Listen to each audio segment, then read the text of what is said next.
Yes, balik lagi bersama saya Jimmy di podcast Terang Jaya dengan segmen Ngopi, ngobrol tentang kopi. Sekarang ini kita lagi datangin salah satu dedengkot. Kalau kata orang ya dedengkot. Nah, dedengkotnya barista Yogyakarta. Dia itu biasa disebut Queen of Latte Art Yogyakarta. Kiki Bian, Queen of Latte Art Yogyakarta. Tos dong. Wah, mantap. Berat sekali namanya. Loh, tapi kan memang aku sering lihat di poster-poster mbak cewek tatoan pakai topi di bawahnya Queen of Latte Art. Itu Kiki Bian, siapa lagi? Oh iya. Siapa lagi coba? Kiki Bian cuma saya doang ya? Kayaknya sih, ya kan? Enggak, kalau Kiki Bian banyak mungkin, tapi kalau Queen of-nya Oh iya. cuma Anda seorang. Saya doang. Asik ini dia. Jadi kalau sering lihat poster-poster, nah ini sudah orangnya, ya kan? Nah, gimana kabar Mbak? Baik. Baik ya? Harus Baik banget nih. Baik banget. Hari-harinya gimana? Masih selalu di 28 sih. Masih selalu di 28 ya. Sekarang lagi fokus di 28 ya? Ya, lagi fokus di 28. Nah, kalau untuk di 28 sendiri ini sekarang itu ada berapa cabang sih? Untuk saat ini ada 3. Jadi kita OTW mau 4, tapi mau di Balikpapan dulu. Oh, malah mau di Balikpapan? Yes. Kenapa? Karena owner ada di sana. Jadi memang asli dari sana, dari Balikpapan. So, tadinya kita mau bikin lagi nih, kita kan untuk 28 ini yang pertama itu ada di Sturan, terus yang kedua ada di Godea, Jalan Godea. Jalan Korea. Terus yang ketiganya ada di Tamsis. Tadinya Ada di mau di Tamsis. Jakal. Oh, tadinya mau di Jakal. Iya, tetapi kemarin ternyata kita ngobrol-ngobrol sama yang punya tempat, ternyata kena jalan tol, akhirnya kita cancel dulu. Jakal berarti masuknya ke daerah-daerah ring roadnya situ? Iya, jadi masih di KM 5. Masih di KM 5 tetap. Jadi di cut yang daerah situ move ke Balikpapan. Iya, Wih. ke Balikpapan dulu. Berarti buat teman-teman di Balikpapan ini sebentar lagi bakal kedatangan nih salah satu coffee shop yang sangat terkenal di Yogyakarta untuk meramaikan dunia kopi di Balikpapan. Yes, betul banget. Kira-kira rame nggak di Balikpapan nanti? Harus rame dong, kan ada Kiki Bian. Asik. Jadi juri lagi nggak di sana? Harus. Harus ya. Iya. Nah, kalau misalkan di sana jadi juri, nggak mau jadi juri di Jakarta. Sebenarnya kalau di ranah Jakarta itu masih sudah banyak sekali teman-teman yang lebih prefer di dunia perkopian juga gitu sih. Mungkin kalau untuk di sini mungkin karena kalau untuk di Jogja atau di Solo atau Semarang atau bahkan seperti yang kemarin waktu di Jember kayak gitu, itu kita kolaborasi. Jadi maksudnya ada beberapa juri dari sini yaitu saya, terus kebetulan ada yang dari Jakarta. Oh iya. Jadi kita di mix seperti itu. Jadi itu di situ juga sebenarnya untuk mengundang juri-juri dari luar kota itu supaya untuk memotivasi. Oh. Atau bahkan kadang ada beberapa yang lebih sering ngambil ke saya karena untuk memotivasi teman-teman barista-barista di luar daerah supaya cewek-cewek juga mau show off. Oh seperti gitu. itu. Nah, ini mungkin kita coba ngobrol dari dasarnya dulu ya, Mbak Kiki ya. Kalau Mbak Kiki ini sebenarnya latar belakangnya seperti apa sih? Apakah dulu itu emang dari awal karir sudah langsung terjun di dunia kopi, atau mungkin sebenarnya sebelumnya sempat kerja di korporat mungkin, atau di mana, atau PNS? PNS. Enggak. Jadi sebenarnya latar belakang pertamanya saya adalah seorang shopkeeper. Shopkeeper ya? Bukan keeper ya. Shopkeeper kan? Shopkeeper cuma penjaga distro, jadi di event-event seperti itu. Kayak, Terus, terus sempat juga pernah menjadi SPG di salah satu Matahari gitu. Oh, gitu. Berarti itu di tahun berapa kira-kira? Di tahun 2011 kali ya. Tahun 2011. Mbak Kiki dulu studi kuliah nggak? Nggak sempat kuliah. Nggak sempat kuliah dan setelah lulus SMA langsung kerja. Ya tadinya sebenarnya di Strong Jogja, woman banget sebenarnya sih. di Jogja mau niatnya mau kuliah, Sebenarnya, tapi nggak jadi. Karena Kenapa? udah kenal kerja. So karena udah kenal kerja, udah kenal mencari uang sendiri, akhirnya saya lanjut kerja. akhirnya lanjut kerja dan tidak ada lagi itu keinginan untuk kuliah. Untuk saat ini saya udah nggak ada, karena sebenarnya begini, sebenarnya memang bagus untuk pendidikan, tapi Iya. menurut saya pendidikan tidak harus melulu di sekolah atau di kuliah Iya, seperti itu. betul. Kita bisa mencari ilmu itu ada di luar, Nah. atau kita bisa contoh misalnya seperti ini, Iya. kita bisa sharing apa segala Sepakat macam sih. gitu. Apalagi seorang cewek, dan Ah. kebetulan saudara-saudara saya yang kebetulan itu mereka pada kuliah yang tadinya juga barengan sama saya. Sekarang sampai saat ini mereka nggak akan jadi PNS atau kerja, mereka hanya mengandalkan untuk dia sekarang udah selesai kuliah, terus akhirnya setelah itu dia menikah, Iya. sudah punya anak, cuman di rumah sudah sip, cuman di situ aja. Nggak asik So banget ya, dan saya akan mengubah, nggak tahu, saya pengen mengubah mindset dari keluarga atau bikin dari saya sendiri. Bahwa cewek tidak cukup hanya seperti itu aja. Iya, So untuk perempuan juga bisa untuk melakukan banyak hal benar. dengan setara seperti Benar. laki-laki seperti itu. Nah, kalau gini ya, kalau kita bicara masalah akademis ya, pendidikan di bangku kuliah ya, aku juga sepakat sih Mbak. Aku juga sepakat banget sih. Ketika aku kuliah Mbak, kebetulan kuliah di salah satu kampus Yogyakarta ini, jurusannya teknik lingkungan. Nah, untuk temen-temen nih yang masih mau cari bangku kuliah atau mereka mau lanjut sekolah, sebenarnya mereka itu harus kenali diri mereka sih Mbak. Yes. Sebenarnya emang bener-bener pengen lanjut kuliah atau cuma main-main, karena nggak sedikit Yes. yang kuliah tapi hancur karena nggak ada tujuan Yes. gitu. Kalau kita ngelihat dari beberapa negara yang sudah maju, Ya. mereka malah memikirkan untuk kamu punya skill apa, kamu maunya apa, yuk kita support. Misal kamu punya skill dalam bermain bola, atau mungkin sebagai barista juga udah pernah, lebih mending difokuskan skill baristanya ketimbang dia mulai dari nol lagi gitu loh. Ya. Dia ketika kuliah oke, ketika itu emang pilihannya artinya dia akan enjoy di situ.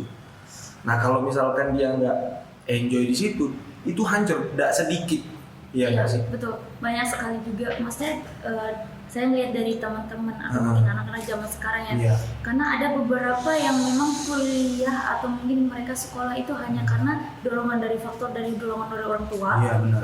Begitu. Jadi bukan dari dianya sendiri, maka dari situ mereka kadang terus akhirnya aduh malas kuliah. Iya, benar. Terus akhirnya cuman kuliah sampai di berapa semester terus Iya, skip. benar. Itu sayang sekali sih, betul. Sayang duitnya. Tapi betul sekali, jadi bahwa anak-anak muda zaman sekarang itu kadang ada beberapa anak-anak muda yang masih bingung dengan sebenarnya gue punya skill apa sih? Iya, gitu. Ya kan? Intinya kan kita ngobrol dulu sama diri kita. Ketika kita sudah ngobrol, kita tahu nih kekuatan kita di mana, kekurangan kita di mana, ya kan? Nah, kita tahu langkah ke depannya itu gimana. Kalau dilihat nih dari Mbak Kiki sendiri, Mbak Kiki nggak kuliah, apakah nggak kuliah itu menutup kemungkinan untuk sukses? Ya enggak lah, ya kan? Iya. Apapun kamu dari misal cuma sekolah SD, tapi kamu tahu kekuatanmu. Ya ada, semua orang berhak sukses, sepakat nggak Pak? Yes. Ya kan? Betul. Asalkan dia emang mau dan Mau. nikmati prosesnya, Iya. ya kan? Nah, kalau dari Mbak Kiki sendiri, kalau untuk dunia kopi sekarang sudah sangat maju ya Mbak ya? Ya, sangat maju banget. Mbak Kiki mulai di dunia kopi udah dari tahun kapan? Udah lama banget ya? Sudah lumayan lama, tetapi saya mulai dari masuk ke dunia kopi itu sebenarnya kan dulu memang setelah dari shopkeeper, terus habis itu pernah menjadi Selain di situ saya baru masuklah menjadi seorang waiters terlebih dahulu. Jadi zaman dahulu itu tidak mudah untuk menjadi seorang barista. Asli sih, asli. Jadi emang Sangat-sangat benar-benar sulit. beberapa tahapan harus dilewatin ya. Yes, betul. Tapi di situ challenge-nya yang seru.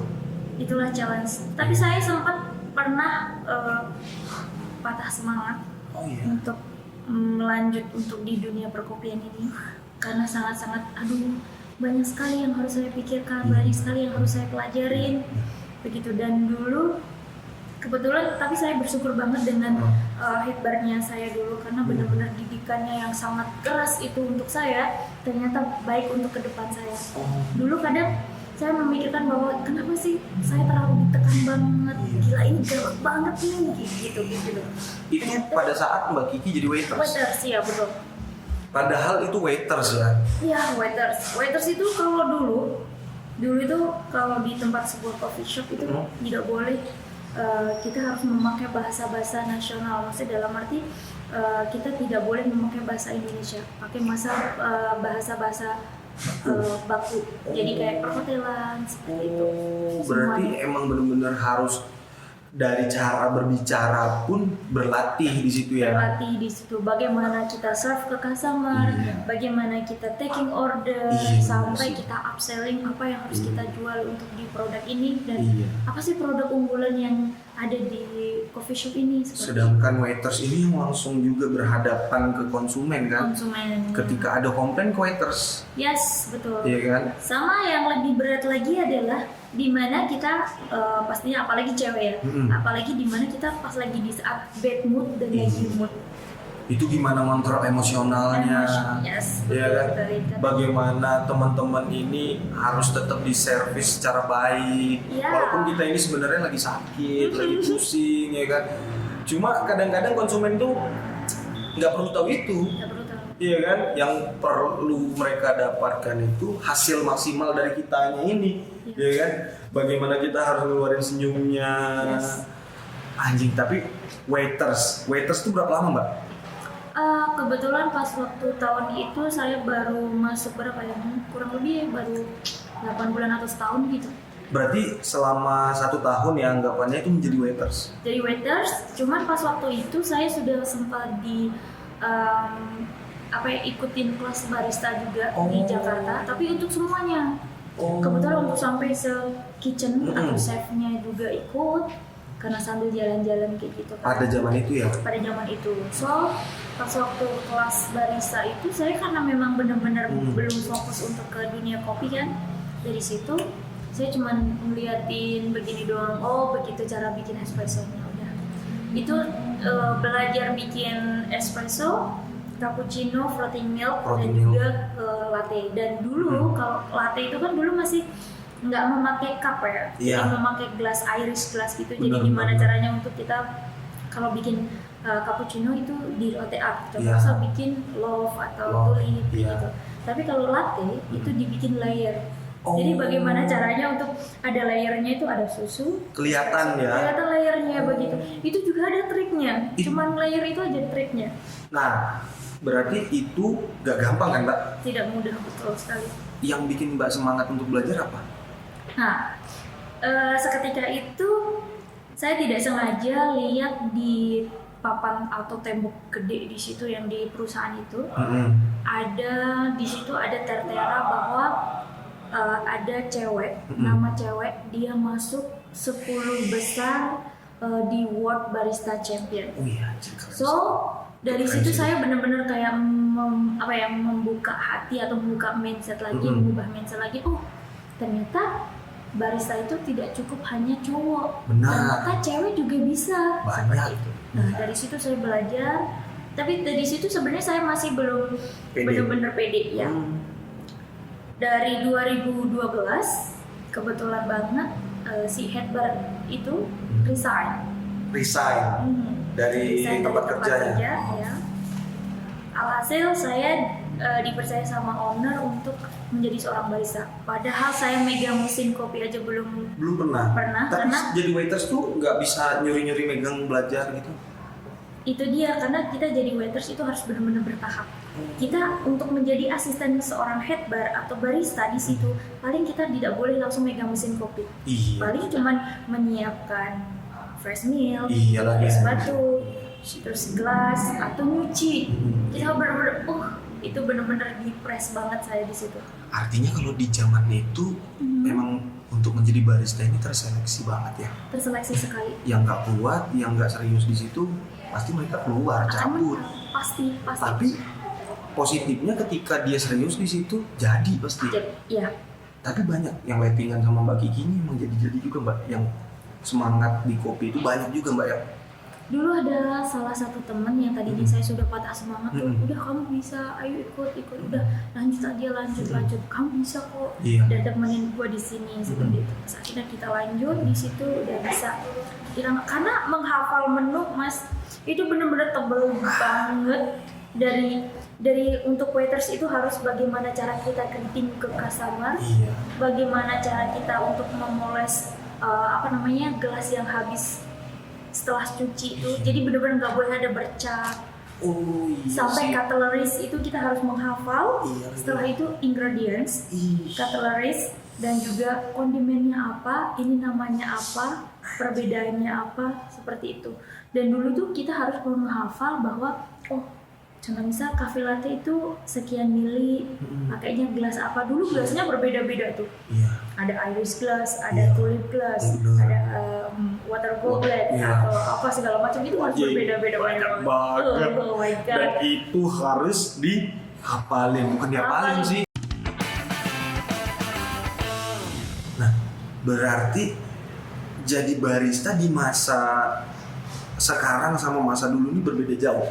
Beda jauh sekali. Tapi beda jauhnya ini tetap ngarah ke positif.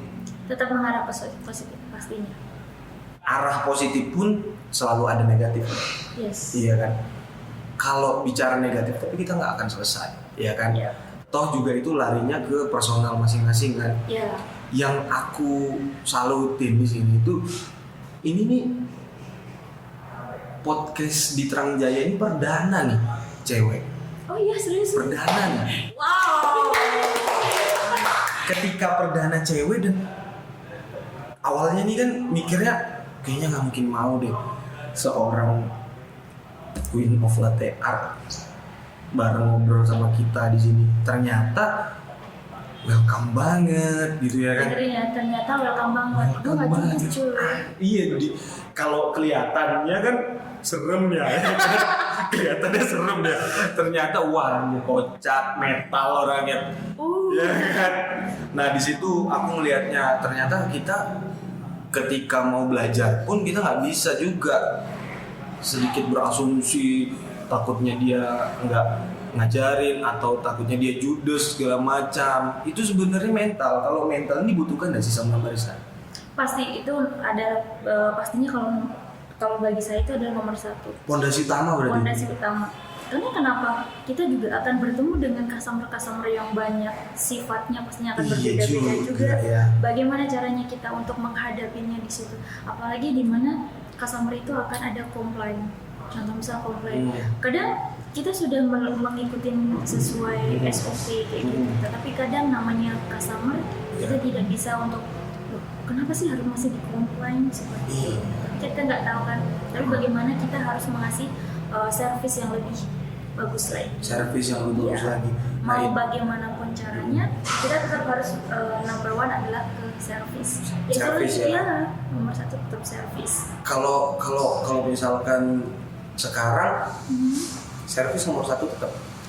Kalau untuk saat ini nih, saya adalah kalau dari sini saya lihat itu adalah nomor satu adalah kalau bisa servis dan juga konsisten untuk taste-nya itu adalah nomor satu. Dan itu yang Mbak Kiki terapkan di 28 Coffee. Ya, dari 28, dari zaman saya dari sebelum saya di 28 dan saya kebetulan juga sudah pernah mempunyai sebuah coffee shop. Dan kebetulan dari situ saya bukan menggurui ya, bukan membuka ya, ada kelas gitulah sama saya, dan saya menerapkan itu kepada teman-teman yang akan menjadi seorang barista ke depannya lagi. Jadi harus seperti ini gitu. Nah, balik lagi ke pembahasan sebelumnya, Mbak Kiki dulu di barista naik jadi dari waiters naik jadi barista. Karena head bar resign. Yes. Dia mau ke tempat lain mungkin ya. Nah, itu challenge yang Mbak hadapin apa aja, Mbak? Banyak. Karena first timing kan, Iya. perdana banget itu kan. Yes. Itu saya langsung diginiin sama owner. Kamu langsung jadi seorang barista ya? Tapi saya nggak bisa, saya bilang gitu. Saya lihat bikin coffee mocha atau bikin hot coklat itu aja bener-bener ngelirik kayak gini doang. Oh begitu, jadi saya kan bener-bener kayak untuk ingredients itu udah bener-bener udah di luar kepala gitu. Jadi bener-bener karena saking udah hafal gitu. Jadi caranya itu step by stepnya itu bikin ini dulu. Jadi saya juga harus menghafal itu dari situ. Iya. Nah dari situ saya nggak bisa Pak. Udah saya percaya kamu bisa. Dari situ benar-benar aduh saya mau lanjut tapi kok ya udah di tengah-tengah. Mau enggak tapi ini kesempatan seperti itu. Terus akhirnya dari situ saya benar-benar membutuhkan waktu yang saya 1 hari untuk memikirkan untuk iya atau tidak. Akhirnya dengan cara owner percaya dengan saya, dari situ saya ada rasa pede. Iya sih. Dari orang lain percaya dengan saya, berarti orang lain percaya dengan saya, berarti percaya dengan kemampuan saya. Dari situ saya benar-benar oke, saya belajar. Kalau orang lain percaya, kenapa kita nggak percaya sama diri kita sendiri ya kan? Iya. Dan akhirnya dibuktikan, Mbak. Dan ya, saya buktikan bahwa karena sesuatu yang kita lakuin itu adalah yang bisa menilaikan orang lain. Betul. Kalau kita pasti akan tahunya cuma baik. Benar. Harapannya baik ya kan. Benar. Padahal kan nggak tahu di luar ini ngomongnya apa ya kan. Iya betul. Bikinan Kiki kurang enak. Mungkin ada yang ngomong kayak gitu ya kan. Pasti. Tapi hasilnya kayak gitu karena ya sampai kapanpun tetap proses pembelajaran ya kan. Proses ya. Sampai kapanpun sih itu. Nah, kalau untuk sekarang sendiri Mbak Kiki sekarang masih jadi barista atau enggak? Untuk saat ini sih udah enggak, tapi saya masih pengen sih untuk jadi barista gitu. Tapi untuk saat ini sih kebanyakan pasti lebih cenderung ke entah head bar atau manajer operasional. Oh iya, karena harus grow up terus dong. Nah, itulah challenge seorang barista. Makanya akhirnya kesini saya nge-flashback bahwa ternyata kemarin yang sebelum saya untuk sampai saat ini, saya kemarin yang benar-benar di-push banget. Ternyata profesi barista itu atau dari waiters nanti akan bertahap naik jadi barista. Dari barista akan menjadi seorang head bar atau head barista. Dari head barista kita akan naik lagi menjadi manajer operasional. Atau bisa juga bisa menjadi konsultan. Seperti itu. Ternyata ada tahap-tahapannya seperti itu. Kalau sekarang masih ini enggak? Kalau misalkan ada orang awam datang ke Mbak Kiki minta tolong untuk set up, itu bisa nggak? Bisa ya. Untuk konsultan kan bisa. Tetap Mbak ambil itu. Tetap saya ambil. Karena selain itu saya sih mikir kayak gini. Ada beberapa dari saya sendiri gini. Saya nggak sombong ya untuk mungkin ngelihat dari personal branding saya untuk saat ini. Saya mengambil untuk konsultan ataupun untuk membantu untuk rebranding ataupun training ke baristanya. Saya ambil semuanya. Karena dari situ mungkin ada baiknya adalah saya bisa membantu untuk nge-upin si coffee shop itu tersebut.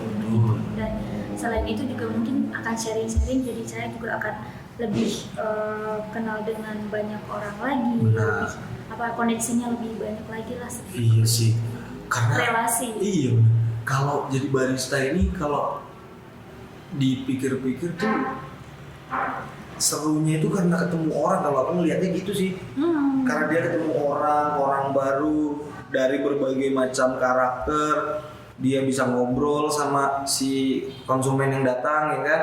Nah itu serunya sih kalau menurutku. Tapi kalau menurut Mbak Kiki yang benar-benar bikin barista itu seru apa sih? Pastinya karena begini. Selain untuk ketemu dengan banyak customer seperti itu ya, kita juga akan menambah beberapa teman yang tadinya kita nggak kenal jadi sampai kenal. Bahkan kalau dulu di saat saya menjadi waiters itu harus menghafal customer yang ada datang. Anjing, serius itu? Serius. Bagaimana caranya, di mana kamu atau menjadi waiters ataupun menjadi seorang barista, di mana kamu bisa nge-service sebagus mungkin dan customer itu akan balik lagi ke situ, berarti kamu berhasil. Dan tidak boleh lagi selamat malam kakak, itu sudah tidak boleh lagi halo Kak Bella, apa kabar, apalagi harus menghafal dengan menu favoritnya dia. Mau cafe latte seperti biasa atau mau ganti yang lain atau mencoba yang lain seperti itu. Kayak mana caranya ngapalnya? Kan biasanya ada itu yang hot cappuccino tapi yang very very hot. Contoh saat itu ada juga customer saya yang mintanya hot cappuccino tapi hangat. Ada yang kayak gitu ya? Iya, hangat. Emang bedanya apa sih? Aku bingung ya. Orang kan kalau misalkan dia pesen dong hot cappuccino. Nah, kalau hot cappuccino panas terus dia diemin aja 5 menit. Jadinya hangat kok. Kalau dia mintanya yang hangat, nanti dia diemin, nggak jadi hangat, jadinya dingin. Nah, itulah persepsinya orang yang apa ya? Orang untuk langsung pengen bekerja dan orang yang nongkrong, mindsetnya berbeda. Dimana orang yang lagi di situ ya. Karena kalau untuk orang yang pengennya benar-benar membutuhkan kafein pas di saat pagi hari, memang dia nggak butuh untuk yang hot. Tetapi dia bisa langsung di saat sudah selesai, kita serve ke customer, dia langsung coba minum, udah jauh atau berangkat kerja seperti atau kadang juga di take away, dibawa sambil kerja sambil jalan untuk berangkat untuk ke tempat kerja seperti itu. Tapi kalau hot itu berarti definisi untuk orang nongkrong. Oh, kalau hot itu definisi untuk orang nongkrong. Iya, makanya kadang saya melihat gini, kadang kita masih beberapa customer itu untuk cappuccino ataupun cafe latte yang hot kita kasih dengan suhu 60 atau 62 derajat, itu mereka pasti bilangnya hangat atau dingin. Karena itu kita buat 60 sampai 62 derajat Celcius itu dari bar. Belum kita masih serve ke customer, belum apalagi kalau cuma misal lantai 2 iya. Tapi kalau di Jakarta kebanyakan karena kalau ke Jakarta itu adalah kebanyakan itu teman-teman pada 60 sampai 62 atau 63 derajat Celcius ya. untuk suhu-susu. Karena mereka cuma hanya membutuhkan benar-benar kafein, jadi kita bikin selesai langsung mereka cabut. Iya juga sih, karena Jakarta ini kulturnya itu emang benar-benar orang-orang karir ya, karir. Jadi emang benar-benar dia gak ada waktu, minim waktu untuk nongkrong ya. Yes. Jadi take away, hantam, terus lanjut kegiatan produktif ya kan. Betul. Nah kalau untuk di Jogja sendiri, tapi emang karir dunia kopi di awal Jogja ya? Saya iya, kebetulan di Jogja. Di Jogja sampai sekarang masih di Jogja, belum ada kemana-mana. Iya belum. Kalau untuk ke juri bisa ya, lah ya. Paling untuk ke juri pernah. Paling jauh kemana sih? Di Jember. Anjir. Jember jauh. Kok bisa kenal sih dia? Kok bisa nyampe Jember? Mungkin karena, kembali lagi dari sosmed ya, sosial media itu. Dan kebetulan selain dari sosial media, kebetulan kan saya juga mengikuti yang sebelum untuk menjadi juri itu mengikuti kompetisi. Dari situ saya akan kenal dengan barista A atau mungkin juri-juri yang dari luar kota. Terus akhirnya, oh ya sekarang Kiki sudah nggak menjadi panitia atau peserta lagi, udah bisa menjadi juri atau mereka ngambil saya karena adalah salah satu cewek juga yang berkecimpung di dunia kopi. Ayo dong jadi juri di sana buat memotivasi untuk cewek-cewek atau barista-barista di luar kota. Apalagi sekarang banyak banget barista cewek. Yes. Cantik-cantik cuma lagi. karena nggak pede. Nah itu untungnya ya. Untungnya saya punya skill ya untuk saat ini. Bener. Dan personal branding saya bagus untuk saat ini. Bagus banget. Kalau contoh misal skill saya belum ada untuk saat ini, kayaknya nggak ada Nggak orang. pede. Saya nggak pede. Kayak gini, apalagi sekarang nih kita hiring barista. Iya. Maksimum untuk umur 25. Jangan salah, kita kan 20 tahun cuy. Betul, kita kan 20 ya kan. Umur 20 masih muda, masih bujang.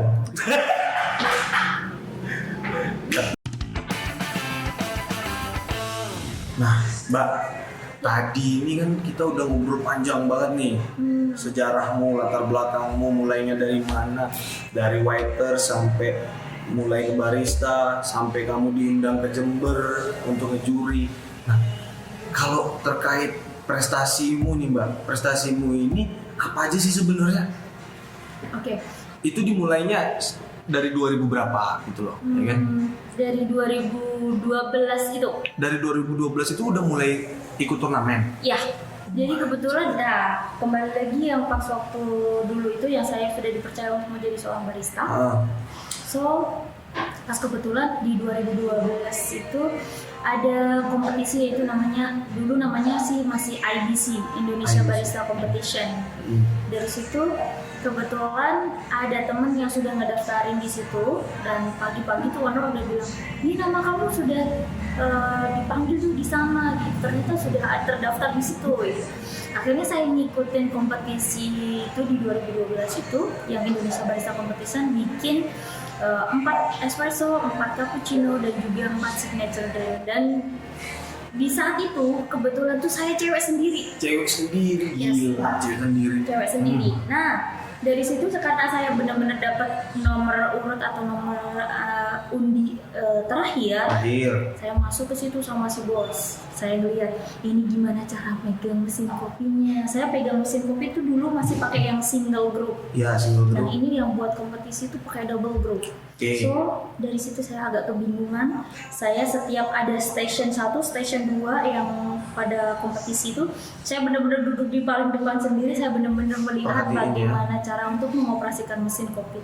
Dari situ untung tuh pas waktu itu bisa membawa grinder sendiri. Oh, bawa grinder sendiri. Ya, akhirnya saya bawa grinder sendiri. Nah, saya bikin cappuccino pas waktu kompetisi itu. Saya tidak memikirkan untuk saya bisa bikin latte art, enggak. Karena mereka ada beberapa peserta yang bikin latte art, tetapi kadang tumpah, tidak jadi. Dan kebanyakan kebetulan pas waktu itu overtime seperti itu. Nah, saya pakai dengan PD-nya, saya sendokin aja. Benar-benar klasik cappuccino. Karena saya mikirin adalah, oh ya, dulu tuh belum memikirkan untuk saya gambar kayak gitu, tapi yang penting taste atau rasanya kayak gitu. Saya sampai apa yang saya sampaikan kepada juri itu tuh dapat semua.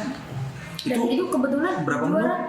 Berapa yang kamu bikin? 8 ya tadi ya? 12. Itu dalam waktu berapa menit?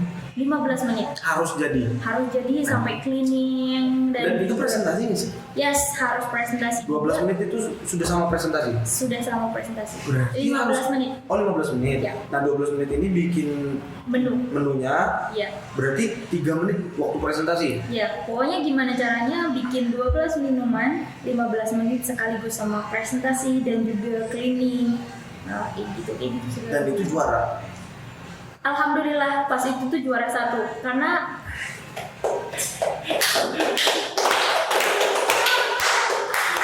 luar biasa. Itu karena apa ya? Karena di pas waktu itu tuh saya benar-benar nothing tulus kayak gitu. Jadi saya nggak memikirkan untuk menjadi seorang juara. Tapi saya mengikuti kompetisi itu cuman hanya karena pengen lihat, oh ya, bagaimana sih skill saya sampai di mana sih. Saya benar-benar dinilai dengan orang-orang yang lebih tahu di bidangnya atau di pakar kopi gitu. Nah, dari situ saya benar-benar kenal dengan banyak orang-orang pakar kopi atau judges-judgesnya itu. Akhirnya dari situ saya bisa sharing. Setelah udah di 2012 itu, saya setiap ada kompetisi apapun itu di luar kota saya ikut. Oh, anjir. Itu mulai timbul PD-nya ya? Mulai timbul PD-nya. Karena ternyata mengikuti sebuah kompetisi itu tidak cukup hanya kita untuk sharing atau untuk menjadi seorang juara, atau contoh misal kita pengen menjadi seorang juara, tidak.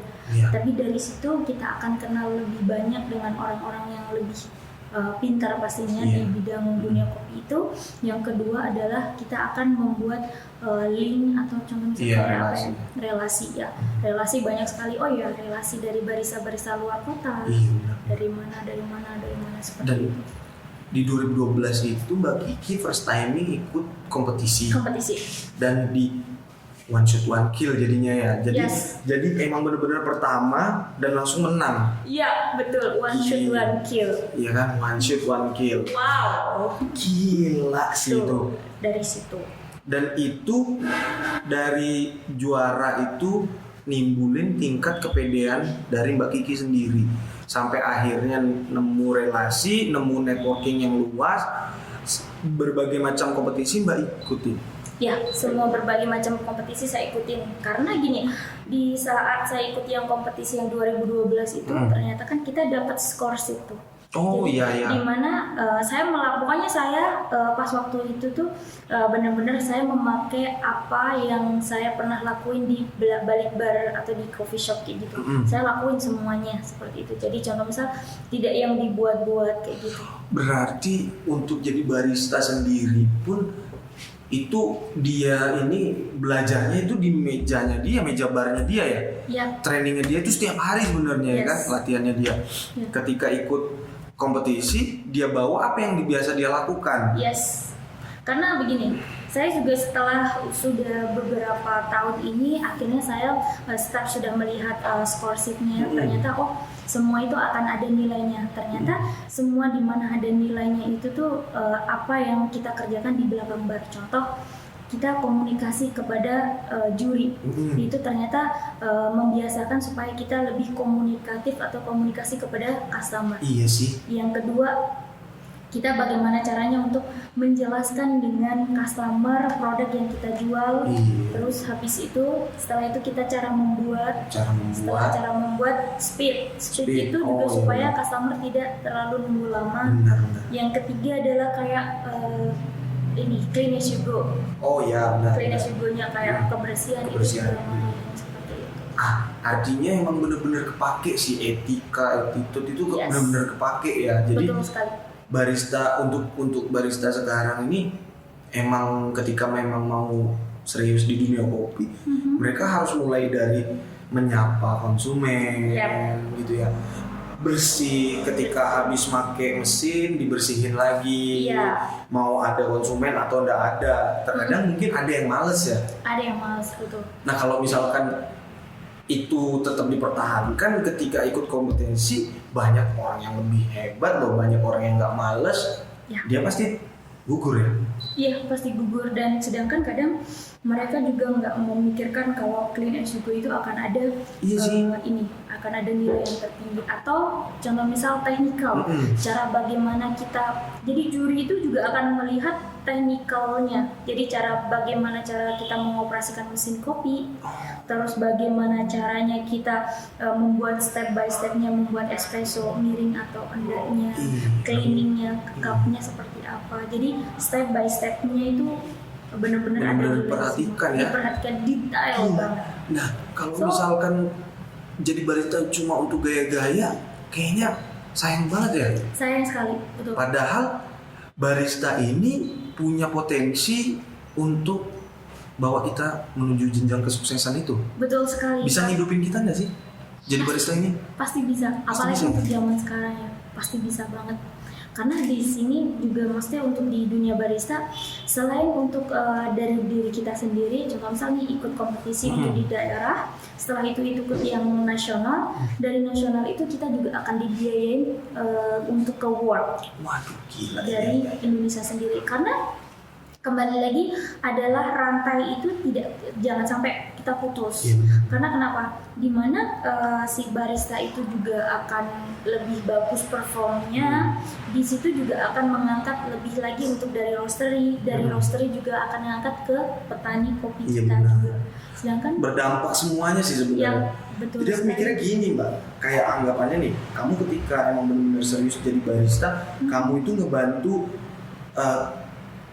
pemasukannya Gojek, pemasukannya driver lah anggapannya ya kan. Terus pekerja kayak pom bensin itu ngaruh juga loh. Satpamnya perusahaan-perusahaan susu itu ngaruh banget loh. Nah, kalau misalkan itu tidak diperhatikan terlihatnya sepele sebenarnya. Tapi hal-hal kecil itu malah yang membentuk diri kita ini menjadi elegan ya. Makanya ketika dipupuk secara baik dari etika, dari skillnya dia, bagaimana dia servis konsumennya dia, ya kan, itu membuat dia itu tahu menempatkan diri. Ketika main boleh nyeleneh. Betul. Tapi kalau misalkan sama konsumen yang baru datang kita nyeleneh kayaknya kurang gitu ya. Iya. Kalau misalkan udah deket, udah kelihatan lah kita emosionalnya tuh sama konsumen tuh, itu yang serunya sih di situ sih Mbak. Iya, betul. Apalagi kalau misal nih, sering nggak sih Mbak terjadi kayak Mbak ngebar di sini, tapi udah nggak ngebar di sini. Nah itu ada konsumen yang nyariin Mbak. Ada nggak yang kayak gitu, yang sampai dia nggak lagi ngopi di sini karena kamu nggak ada? Ada nggak? Itu kejadian pas sering banget dulu. Karena ada juga dari coffee shop yang pertama saya kerja itu, di tempat kerja saya yang pertama, akhirnya saya mempunyai sebuah coffee shop sendiri. Dari situ ada beberapa customer, ada juga yang sampai kalau bukan yang buatin kamu, gue nggak mau minum. Wah, Karena itu beda. luar biasa sih itu. Karena itu benar-benar orang mungkin karena satu sudah terbiasa, dan yang kedua ya karena gini. Makanya itu Mas, untuk di 2012 sampai untuk saat ini kita memang harus upgrade. Makanya dari saya sendiri aja sebenarnya masih harus upgrade lagi. Betul. Lagi. Jangan Jadi nggak puas stuck di ya. sini. Betul sekali. Jangan puas sama apa yang sudah kita dapat, ya kan? Karena ini kembali lagi, oh ya dulu di 2012 nih, kembali lagi ke cerita ya. 2012 itu masih baku banget nih kita belajar. Jadi kayak, oh ya minimal kalau untuk kita membuat cup espresso, itu kalau untuk pakai double itu minimal pakai ground coffee atau dosisnya 20 gram. Terus nampingnya kurang lebih 12 kilo. 12 kilo. Espresso yang sempurna itu di detik 20 sampai 30 second harus mendapatkan 30 sampai 35 mili sama krema. Iya. Tapi sekarang tidak bisa buat patokan begitu. Kenapa? Karena makanya gini, dimana di saat kita kompetisi kenapa waste atau sisa bubuk kopi atau sisa susu kayak gitu, kenapa mereka juga akan hitung, oh ternyata kesini saya juga akan benar-benar menilai, oh ternyata dengan adanya seperti ini yang dihitung, ternyata itu juga bisa membantu apa ya, kayak kita sebagai seorang barista, kita juga tidak cukup hanya yang penting buang-buang bahan baku, tapi kita harus bisa memanajemen bahan baku di situ. Nah makanya kalau sekarang tidak hanya cukup membuat kopi 20 gram enggak, tapi kenali karakter kopi yang kita pakai, di mana kopi kita memakai 18 atau 17 gram sudah oke, sudah mendapatkan karakter yang kopi yang kita pakai, kenapa harus pakai 20 gram? Jadi di situ juga akan memanage bahan baku juga. Iya. Nah itu belajar untuk manajemen bahan. Artinya belajarnya hal-hal yang kayak gitu, bukan untuk meningkatkan style. No. Kenapa sih sekarang ini banyak barista yang keren? Mentingin keren lagi, atau memang dasarnya dia keren ya? Mentingin keren mungkin keren ya? Karena sekarang lagi untuk barista juga lagi nge-hype atau lagi naik daun ya. Iya. Tapi makanya ada beberapa barista, jadilah barista yang jadi barista fashion, no barista fashion. Barista fashion, tapi anjing juga ya. Tapi bener kok kata-kata pepatah tuh. Apa tuh? Tong kosong berbunyi nyaring. Terkadang ada beberapa barista yang masih baru, itu maaf ya barista baru. Barista baru maaf. Canda barista baru. Harus belajar banyak. Ya, biasanya karena tuh ada beberapa yang baru bisa megang mesin kopi, apalagi ada beberapa yang bisa megang mesin kopi, habis itu bikin latte art yang tulip atau bikin swan seperti itu, udah ngerasa mereka akan jadi barista, udah puas tersendiri.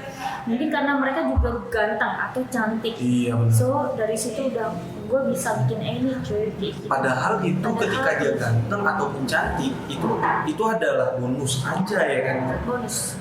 Karena kembali lagi adalah ke bagaimana kembali lagi ke service kita ke customer. Iya. Karena ada yang bilang juga nih, ada kata-kata temanku. Barista is the rockstar of the hospitality industry. Keren itu keren.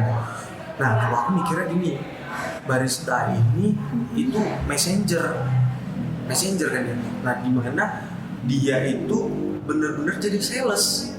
Iya. Buat mempresentasikan produk, ya kan? Bukan untuk mempresentasikan diri dia. Iya, betul. Iya kan? Betul. Nah, kalau untuk sekarang ini mungkin ketika teman-teman ini fokus dalam emang serius ya dalam dunia perkopian, sebenarnya itu punya potensi untuk kalian itu bisa sukses. Nah, dari barista ini anggapannya ketika emang dia benar-benar serius di dunia perkopian, ada potensi di mana dia bisa sukses di situ. Yap. Banyak contohnya ya Mbak ya. Di Indonesia ini ada Muhammad Aga.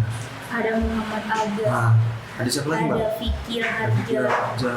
Terus Mbak Kiki Bian, ya kan? Ya.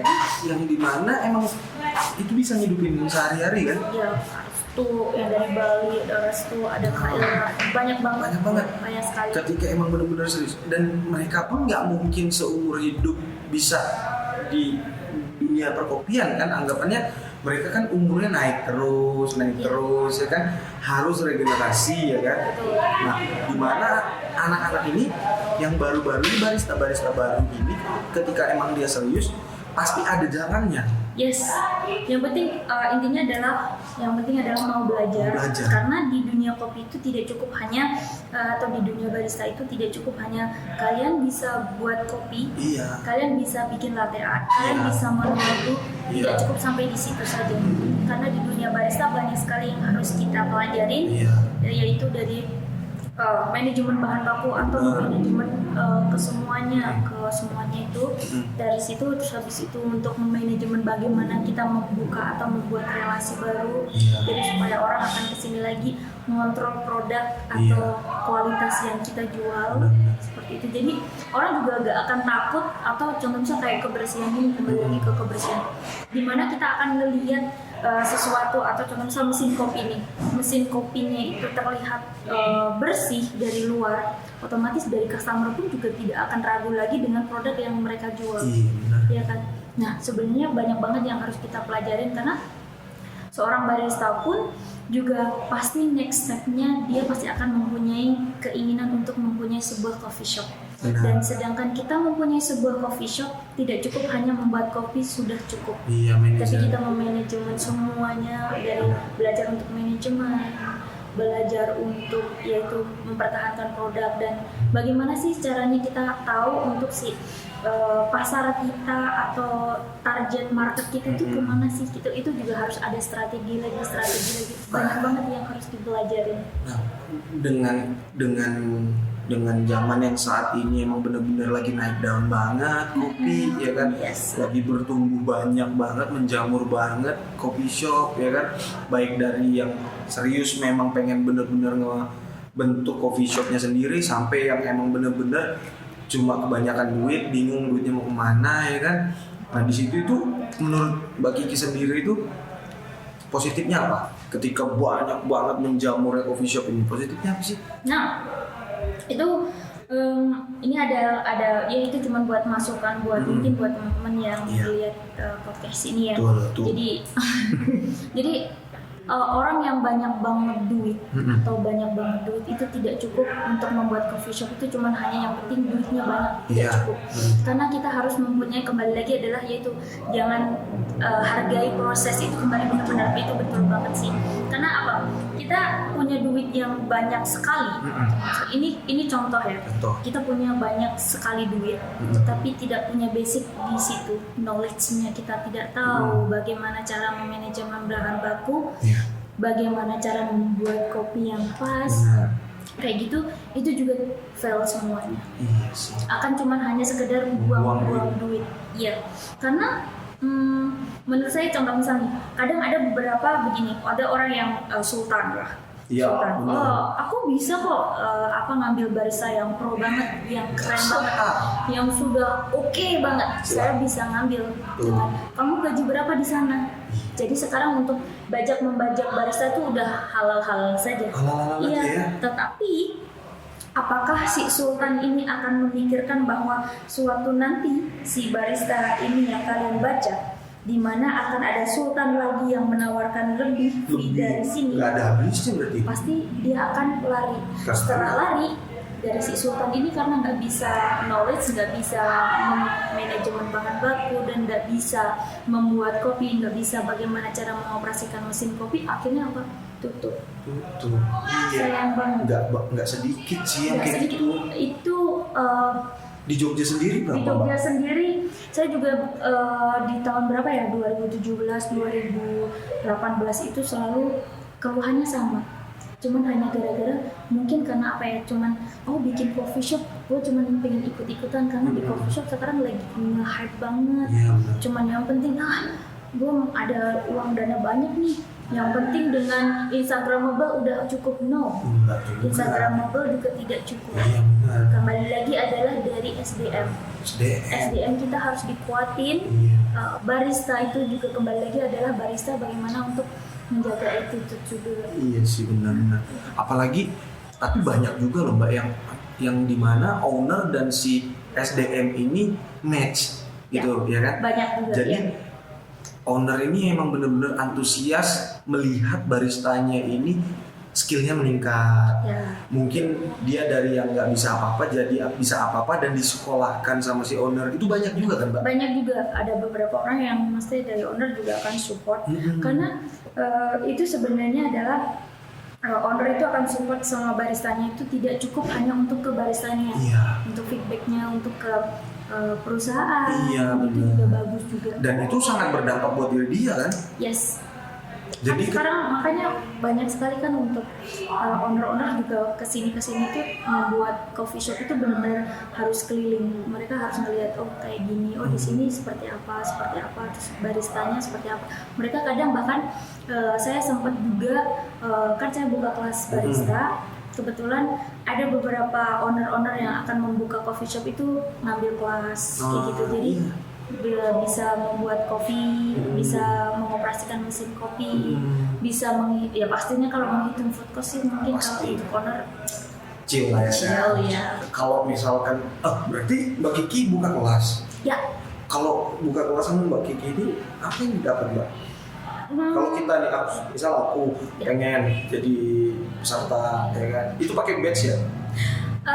Kebetulan dulu saya pernah juga membuka yang session, tapi ini saya lagi membuka untuk yang private karena lebih prefer untuk yang private. Karena bagaimana caranya kalau untuk session itu kan kadang cuma misal isinya 5-10 orang, bahkan kadang 20-30 orang. Belum tentu IQ orang itu akan sama. Bisa cepat menangkap. Ya, betul. Nah, dari situ saya adalah menjadi kayak beban sendiri jikalau orang yang akan ikut kelas saya, yang satunya bisa, yang satunya enggak. Iya benar sih. Itu adalah kan rada. Kamu dulu ikut sharing session di mana sama Mbak Kiki? Sedangkan naikin personal branding ini kan susah ya. Yes. Dan ketika kamu buka kelas, ternyata murid-muridmu ini ternyata tidak sesuai sama harapanmu dan dia membawa namamu, itu beban banget sih ya. Beban banget, betul. Itu karena ada ini cerita lucu banget. Aduh. Jadi ada salah satu orang gitu ikut kelas session dan itu cuma hanya latte art saja. Karena mindset orang adalah kalau udah pernah ikut kelas saya pasti dari contoh misal dari service atau hospitality, dari cara membuat espresso, dari manajemen bahan baku dan semuanya pasti udah oke. So ada yang saya membuka session dan ikut cuma hanya latte art doang. Di situ pernah juga akhirnya dia ada hiring barista, dia ikut. Dia mendaftarkan untuk hiring barista, ditulislah pernah belajar dengan Kiki Bian. Berat sih itu. Dan dia keterima enggak? Itu dia pikir ada orang dalam gitu ya? Iya. Voucher gitu ya? Begini, karena mungkin ada beberapa sebuah coffee shop karena udah trainingan Mbak Kiki nih, mungkin sudah oke semuanya gitu. Tapi setelah di training atau di tes kayak gitu di situ ngeblank dia. Fail semuanya. So itu yang pastinya saya nyampe ke kupingnya Mbak Kiki. Iya. Untungnya itu adalah ownernya itu kenal sama saya. Akhirnya beliau tanya sama saya, akhirnya namanya siapa sih Abab gitu. Nah, mulai dari banyak terjadi yang kayak gitu-gitu, jadinya Mbak Kiki bikinnya yang private gitu. Iya, yang private. Oh, berarti emang benar-benar private yang emang bisa dikendalikan lah anggapannya. Iya. Jadi juga untuk ngasih ilmunya juga lebih enak ya Mbak ya? Lebih enak dan pastinya lebih detail. Kalau untuk waktunya? Kalau untuk saat ini, jadi kalau untuk yang ikut saya, yang untuk yang privat itu 4 hari. 4 hari ya, dari 4 hari itu dari espresso basic, jadi pengenalan beans, pengenalan tools, terus espresso base, terus habis itu ke milk base juga, sampai ke ada latte art basic. Jadi saya itu ada 3 kelas. 3 kelas. Yang kedua itu sama seperti kelas yang pertama tadi, tapi ada tambahan manual brewing. Oh, ada tambahan manual brewing. Ya. Cuman untuk yang kelas 3 itu hanya latte art saja. Hanya yang benar-benar fokus di latte art. Ya, fokus di latte art dalam arti mereka sudah bisa cara mengoperasikan mesin kopi, habis itu cara membuat espresso, dan juga sudah bisa basic. So, saya akan ngembangin lagi untuk pattern-pattern yang lebih unik atau lebih sulit lagi. Iya, benar. Itu berapa Mbak kalau boleh tahu ikut kelasnya? Bisa langsung WhatsApp saya. Asik, langsung WhatsApp ya. Berarti kalau follow dulu. Follow dulu ya kan Instagramnya Mbak Kiki Bian. Siapa namanya Mbak? Kiki Bian. Jadi kalau untuk di Instagramnya QIQIEBIANNT. Nah, jadi kalau mau nanya-nanya langsung di situ. DM aja. DM-nya beneran kelas ya. Iya. Dapat kelas barista. Jangan yang lain-lain. Kalau yang lain-lain jangan cari di Instagram, carinya di mana kayak. Tapi seru sih Mbak, seru banget. Jadi anggapannya kalau misalkan Mbak buka kelas ini, orang pun ngelihatnya bukan masalah finansial ya. Kalau masalah terkait ini nyari cuan apa segala macam, namanya hidup bos, ya kan? Butuh cuan. Tapi ilmu ini kadang ada orang yang pelit ilmu. Yes. Iya kan? Gimana caranya kita yang sudah sampai di titik ini cuma kita aja yang di situ nggak bisa sih gitu ya kan? Apalagi di zaman yang saat ini, di mana semua orang itu bukan lagi sikut-sikutan, tapi gimana caranya ayo bareng kolektifan ya kan? Kolaborasi sama ini, kolaborasi sama ini. Jadi kalau dibilang ada yang bilang Mbak Kiki ini jutek, judes ya enggak lah. Cuma mukanya doang. Cuma mukanya aja bos. Cuman ya covernya doang. Iya. Tapi aslinya enggak kok. Makanya ngobrol. Saya orangnya ini sih, orangnya mau kok diajak sharing. Jadi meskipun contoh misalnya belum mau ngambil kelas atau tanya-tanya dulu, sharing-sharing dulu, boleh aja datang ke 28 di Sturan ya, karena lebih seringnya saya di Sturan karena dekat kos ya. Benar. Jadi dan di sana banyak barista-barista juga bisa ngobrol juga di sana ya kan. Betul. Baristanya juga open semua ya? Iya, open. Kalau misalkan sudah kayak gini tapi masih kurang yang datang, masih kurang yang ngajak ngobrol tuh sayang sih. Ini sudah kesempatan banget harusnya. Sebenarnya karena mungkin akhirnya kesini tuh sebenarnya kadang orang tuh bukan karena takut ya. Saya kan juga nggak nakutin. Iyalah. Sebenarnya karena mungkin sungkan ya, tapi tidak perlu sungkan sih. Karena kita kalau belum mencoba, akhirnya pasti kita juga nggak tahu kan. Oh ternyata open mind. Seperti Mas kan juga. Kemarin juga mau ngajakin podcast ini. Bener-bener masih mikir nggak cuma 2 kali lipat, 50 kali lipat. Aku tuh udah datang. Jadi aku udah datang. Katanya gue takut. Nah, ya kan? aku Bukan takut, sungkan. Jadi aku datang. Kulihat dari luar, oh nggak ada Mbak Kiki, besok aja lah, gitu ya kan. Datang lagi aku besoknya. Ketemu sama baristanya, pikir baristanya dingin-dingin, cool gitu kan, cuek ya kan. Ternyata ditelepon sama si Nanda kan, ditelepon disuruh datang, datang. Akhirnya ngobrol di situ, ngobrol. Waktu itu aku pengen ikut fun battle di acara temanku, ya kan. Nah di situ itu aku ngelihat jurinya ada A, B, C sama salah satunya itu Mbak ya kan. Aku nanya-nanya lah sama temen-temen ya kan. Anjing ini jurinya kayak gini nih, serem ya kayaknya. Serem coba nggak jadi ikut. Nah di situ kalau aku mikirnya emang mentalku belum jadi ya kan. Emang juga aku belum pede ya kan. Nah tapi ketika kalian mau fokus di dunia perkopian apalagi jadi barista, mental itu utama ya. Jadi di mana kalau kalian tuh mau jadi barista harus punya mental. Dari ngajak ngobrol pun itu ngelatih mental kan? Ngelatih mental, betul. Nah, itu dia. Makanya kadang ada beberapa teman-teman yang dulu pernah jadi barista saya juga, yang kita pernah kerja bareng seperti itu. Kadang mereka di saat touring itu masih benar-benar nervous banget. Getar tangan. Iya. So saya bilang kayak gini, oke, kalau mau di depan teman-teman atau mau melatih mental kalian, coba. Sekarang kan saya lebih sering banget untuk menjadi juri kalian. Coba kalian touring di depan saya. Coba biasakan touring di depan saya, dimana kalian akan terbiasa. Pasti nanti di saat akan ikut kompetisi apapun itu pasti akan terbiasa juga. sebelum saya ngasih solusi seperti itu, biasanya saya ngasih solusinya kepada barista-barista, coba pouring di depan customer yang nggak kalian kenal, atau coba kalian pouring di mana ada teman yang suka memakai kamera atau handphone, karena dari situ kadang orang tuh langsung nervous, ada aduh kamera gitu, ya kayak gitu sih. Yang penting fokus. Yang penting fokus. Yang penting fokus. Nah, sekarang ini Mbak, kita udah panjang banget ngobrol nih. Dari A sampai Z, dari 1 sampai 100. Sudah panjang banget kita ngobrol nih. Iya benar-benar. Iya kan? Udah mau sewindu ya. Udah mau sewindu ini. Tapi biasanya yang panjang itu, waduh. Enak sih.